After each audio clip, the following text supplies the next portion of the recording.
So your first key fishing in the fall is first find the bait fish. Once you find the bait fish, you can bet the fish are going to be somewhere close by. But more often than not, those bait fish are going to be suspended and those fish are going to sit right underneath. And that's one of my favorite techniques, is just using a swim bait and targeting those fish with my forward-facing sonar, Garmin live scope. Works really good. I can find those balls of bait and then look for those fish that are cruising around. Let that bait sink down to it, fish it right over their head, and they'll come up and take it. I like the 15-pound Seaguar Smackdown, so I can cast it a mile. Got zero stretch, so when I can feel that bite and get a really good solid hook set. I've got 10-pound Seaguar Gold Label as my leader.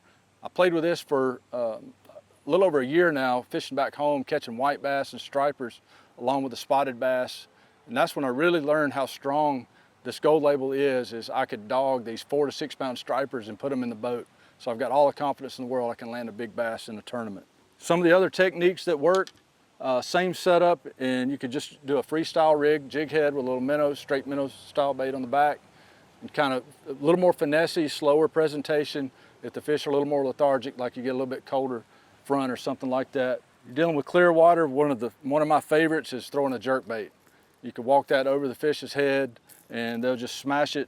All of these are minnow imitators, by the way. My favorite for the jerk bait is 12-pound Tatsu. It's really supple, it casts like a champ, but it's super strong, so I can trust it to land those fish on a long cast. And last but not least is a top water. If you're fishing dingy water, even clear water, you got schooling fish way out of range. Normally would have been out of range. Now I'm throwing it on braid, 30 or 40-pound Smackdown, zero stretch, so I can bomb a cast and reach those schoolers. When they hit it, I got zero stretch, so I can get them hooked up and winch them to the boat. And that's gonna be the trick for your fall transition.